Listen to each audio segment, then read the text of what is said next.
அண்டம் முழுதும் ஒன்றினுள் அடக்கம். அதுவே ஆனை முகமெனும் ஓங்கார விளக்கம். சுழலும் கோள்கள் அவன் சொல் கேட்கும். அவனை தொழுதால் போதும் நல்லதே நடக்கும். ஆனை முகனை தொழுதால் நவக்கிரகங்களும் மகிழும். நல்லதே நடக்கும், நல்லதே நடக்கும்.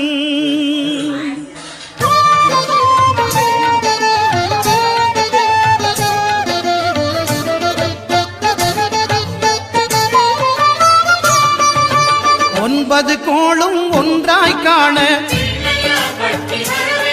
அங்கு கற்பகம் என்னும் கடவுளின் மெய்யில்